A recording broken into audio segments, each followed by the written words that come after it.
Hello everyone, and welcome back to our video series on how to use Google products to create virtual reality experiences in your classroom. This particular video session is going to focus on Google Expeditions. So this is actually a wonderful tool that's going to be really wonderful for you to use with any curriculum area to really bring some awesome experiences to your students. Now, the idea behind Google Expeditions is that you can be a tour guide and lead students on a virtual tour of various different places, or even theater performances, the human body, architecture, art, whatever you can possibly imagine. Google has created content. So this is content that's already been created by Google. There's like thousands of different experiences that you can have with this that really kind of gives you a great variety of how to bring VR to your students. Now, initially, Expeditions was supposed to be developed where you would buy these large kits and you had to buy the viewers, and there would be like a mock-down phone in the viewer, and it was very expensive. But now all this can be done with students using their phone, either iOS or an Android phone, iPhone or an Android phone, and they would download the Expeditions app. Okay, they got to put that on their phone, all right? And as a teacher, you would also have the app on your device, your phone, or even an iPad would work, and you could actually be a tour guide and lead students on tours, or students can be their own tour guides and go on their own tours, all right? So this is really a great tool. So what I have here for you is the link to the Expeditions website. And here it is. It kind of gives you a lot of information about what this is. It kind of goes over the cardboard device again a little bit and takes us on an adventure. Let's learn more about Expeditions. There's the links there to the apps and so forth. And kind of gives you a nice little overview here. So definitely go over that. All right, so we're going to talk about that. And there's also these augmented reality expeditions, which I'm going to talk about a little bit of the difference of what AR is versus what VR is, okay, which is really, I think, kind of awesome. So you're going to get a great sense. You can also buy the kits, but again, a lot of this you can do on your own. And later on, not in this particular video, we're going to talk about making your own virtual tours, which is really awesome as well, okay? If I go back to that Google Doc, I go down towards the bottom of that document. I also have some additional links here about available expeditions. This link brings up this spreadsheet, which is basically all the different virtual reality or augmented reality expeditions that are available. So you can actually kind of like search through this and look for really what's available. And there even sometimes there's even lesson plans that people have uploaded that go with the particular AR or VR expeditions. And you can see there's American landmarks, anatomy, ancient Greece, art, different places, animal aspects, science, English aspects here, anything foreign language you can think of, you can use this in your classroom experiences. Okay, so this is really pretty awesome, and I love using this with my students. Okay, so what I'm going to do now is basically kind of guide you through the different phone app and how it actually works and what's available and how you set it up, and we will kind of go from that point. So here's my phone again, and right now I have my folder open with all my VR apps, and there's the Expeditions app, which I've already downloaded, obviously. And let me get out of that. And let me get back to the beginning here when you first open it. Okay, so this is the app, and we'll kind of walk you through all of this.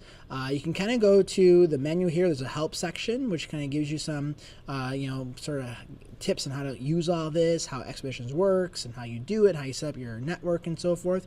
You can sort of look through all of that. And what they have here is like they have featured tours. You can kind of look at some of the tours that are available, like Paul Revere, Ancient Rome, Ocean Life, on media issues, Howard College, great. Popular tours they have here. So you kind of have some of the ones that are really being used. These are just all different expeditions you can sort of go through and look what's there. You can see there's so many things, World War II, but the environment, green issues, cells, forensics, gears. So that's what I'm trying to tell you. Anything you could possibly imagine, they have, okay? And you can also search for tours. You can just type in here and search for any sort of thing that you're really interested in, and you probably will get some sort of hits. You can also sort of look at different, they have careers and different sort of subject areas that you can kind of search through and limit your search by that, okay? So let's just say we were going to visit NASA's Armstrong Flight Research Center. Well, you'd open it up, and it kind of gives you an overview of there's 5 scenes. Tells you a little bit about what it is, and you have to download it to view it or to be a guide. So you got to download it to your device. It doesn't really take long, all right? And now once that happens, you can either view it here in this view, which is not a VR view. So say your students don't have the VR viewers and you want them just to kind of look at this. It's a lot of 360 images of different aspects. And what you can do is you can scroll up and it gives you information about this particular part, what this is, what this place is, and it also gives you guided questions. You can see all these beginner questions, intermediate questions, so it really gives you some really nice things to ask your students. And then some of the scenes have additional pictures that they will actually put on top of the scene. So I just clicked on that, and then look at this picture blew up of that aircraft actually in the sky. Okay, so that's kind of neat. So they have some really kind of cool embedded content that you can kind of say, as I could turn that off, and then I scroll back down here, and then I can kind of get out of here, and now I'm back to the actual, sorry, making you probably dizzy, I'm back to the actual aircraft. It also has, when you see this little dot, it tells you about certain features, and what it does is when you click on this, it will actually point to that feature in the scene, so you know what you should really be looking at. Now this is going to be really useful when you're actually guiding a tour. Here again, they have like this picture of superficial wing, kind of neat. All right, and they have other things you can kind of look at in terms of images that are embedded on that particular scene. Now to get to the next scene, I just slide over and it changes the scene. So there's the next scene. All right, a different part of this particular aspect. Again, it has information on what's on the scene. It has guided questions. It has images that will be posted onto the scene. All right, and again, you can keep on going through the different aspects of all these different. There's mission control, which is kind of neat, right? See what that looks like in terms of mission control, and they control, launches and so forth, and the role of the controller. You click on that. Just kind of neat images that pop up of real, actual space launches. Okay. Now, I can also view this in VR. If I click up here, you see the goggles. We talked about that in our last videos. You click on that, it puts into that sort of divided view to be used on the goggles. Now, if I click over here, I can just also view it in VR this way. So if I click on VR this way, it's going to put it into the VR mode. And let me get my phone oriented here again. All right. Let it load up for a little bit. And what's nice, I put my volume up. And what's nice about these tours now is that sometimes they're actually embedded audio, so that will actually you can listen to, and you can actually kind of hear what has to be said in each particular scene, which is really kind of neat. So here we are. Right, press the start button, okay, to kind of start this particular tour. I think if I click on here, it will do it. And now it's going to tell you all about it. All right, and I can kind of click. And I'm wondering if there's any audio in this one. There's not, but sometimes there actually is. And I can click over here, and it's telling me to look over here now, right? And it's kind of guiding you, right, on your own in the VR mode in a really awesome way. And again, you could keep on looking all the way around while this is going on, which is pretty, I think, amazing. All right, let me kind of click out of this. So that's how it is in VR mode. And again, a lot of these particular scenes actually have embedded audio, people speaking to you about how this actually works. Now, let me get back to that one. Now, there's also the guide mode. Now, this is going to be really kind of neat in terms of how this works. So I'll come back to that, but I'll show you on a different example. So again, you can search anything you want. Like I could search like Civil War for me is obviously a big one. They got Civil Rights Movement, Civil War, Civil Engineering. You can kind of play around with that. Also, you have your library of tours that you've downloaded. Okay, so here are my downloads. So I've downloaded Antietam. I'm going to talk about the Da Vinci one in a moment. And there's my NASA one. So I can just click on the Antietam one, and now I can go back to this one. So once you've downloaded them, they're in your library. Now, what's really kind of neat is to be a guide. So I can hit the guide button, and now I am a guide. And the students in the class will now be followers. And it says 8179, like that's like my class number now, that they can check to make sure they're actually on the right tour. Okay, so that's really pretty awesome. So to show you how this works, I brought up on my screen my iPad over here where I'm going to join a tour that I'm guiding with my phone. So if you were a teacher, you would be over here being the guide. If you were a student, you would be over here being the person to join the tour. So I'm going to do, I got it, and I'm going to be a guide. Okay, so now over here, I would say I'm going to join a tour. Now at the bottom here, it shows you you can join. All right, or you could be a guide, or you can discover. It's the same as the Android app. I'm going to go join, and it's waiting for your tour to get started. So I'm going to play my tour. Okay, so what happens? I played my tour, and now on my iPad, gonna come up in a second, I am looking at the scene that I am controlling over here. Now, you see a little face over here that's popping into on the left side of the screen? I'm trying to do all this at the same time. So see this little face? Well, this lets the teacher know where the students are looking. So if you had a whole class of students all on the same tour, you would see 20, 25 little people's faces looking. Now, you don't know which student's looking where, but it gives you a sense that you know that they're looking at the right spot. This also over here tells you that you have one person joined your tour, which is really kind of neat. Okay, so you can kind of look over there, and I can now do this. Now I can do up my little questions. I can ask questions, but now I can hit this button.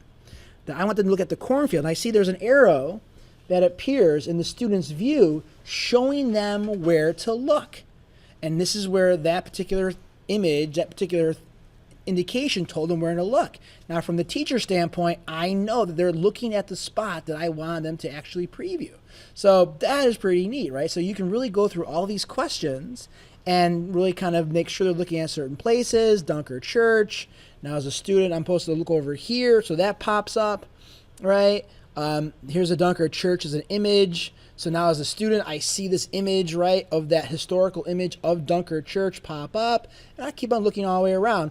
I want to also show the iPad is that, see how the iPad is kind of neat to use in these virtual tours?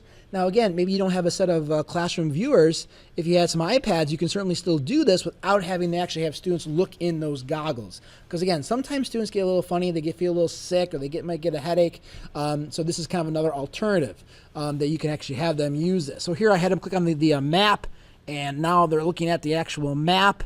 So isn't that just, I think, a kind of a neat way that you can have it interact between your device and the student's device. The key is that both devices must be on the same Wi-Fi network. Now, sometimes that becomes challenging, and you got to work with IT people to make sure that this is all working. All right. Sorry about that. So that's a really kind of important thing to keep in mind. So that's kind of how that part works when you're actually guiding a tour. Now, if I just change the scene, I press play, it's going to change the scene for the students as well. Okay, I'll give it a second for my iPad to catch up.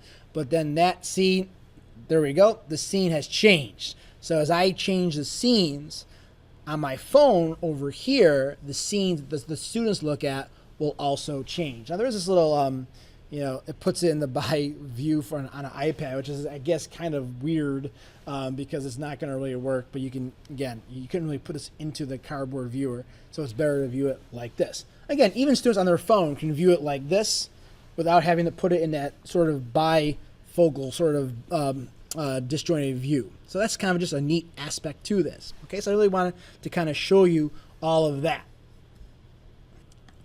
Now, another aspect that's really kind of neat, I could also, one more thing, I could disconnect the viewers so they're not on it anymore, right? So you can kind of do that as well, all right? So over here, the bottom button over here, class, just shows you who is, it just basically tells you that you're a guide. These are your downloaded tours. It's pretty much the exact same view you'd get in the other scene. Now, the other one I want to talk about is AR, okay, is augmented reality. So I'm going back to my library, and I downloaded an augmented reality particular scene. And what this does is that it puts an object anywhere you want in your classroom, and it looks like that object is actually in the classroom with you. Now, you can do the guide again, like we just did with the iPad. The only thing here is that these don't work in the goggles. You can't put it in that sort of complete immersive view. You actually have to use your phone and actually kind of scan around and so forth. Okay, so what I'm going to show you is that you can view it in AR. And what I've done here is I have already scanned. What's going to come here is that it's looking for something to actually scan. Move it over a space where you would want this particular VR experience. So I'm going to put it on the floor here. Okay, I'm going to kind of walk around in my room. I think I've got a pretty good spot here. And now it puts the Renaissance Man in my room. And I can scroll in, scroll around. I can go around him, all right? I can go to the back of him over here. It's just the back of this sort of view, all right? And this is a completely immersive experience. I believe I put my phone, even looks better if I put it in this particular view, horizontal. I can then look at different aspects of it, and there we go. I can change the scene, the Leocopter, right? It's gonna pop up. There it is in my room.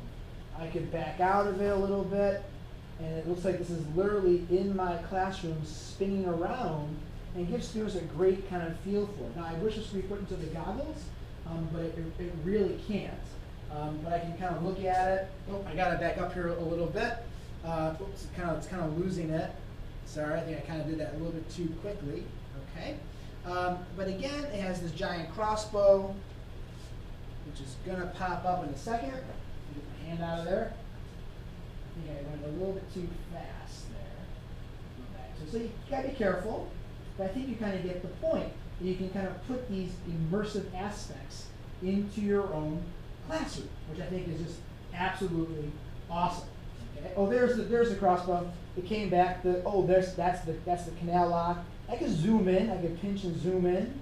All right. I can go to the side of it and look around it. What does it look like? So that is, I think, just a really, really great experience in bringing VR to your students. Okay. So let's get out of there. So I'm going to get out of there for now. Now, again, you go back to the main areas here. Sometimes they've really improved this because before it was help with markers. When you did AR, you had to download these little markers around the room and ask your explorers to point their cameras at the group markers. So sometimes certain ARs require you to sort of download these little markers, and they're just pieces of paper that have like a code on it, and you would place that code basically around anywhere you want in the room, and then students can kind of scan those markers to see some of the AR aspects. So just be prepared. You might actually have to do that as well. All right. So I really hope this was a fun sort of deep dive. I don't know if it's a deep dive, but somewhat of how to use Google Expeditions to search for some great content and to really bring some great VR aspects to your classroom. All right. Thanks so much. Have a great day. Bye-bye.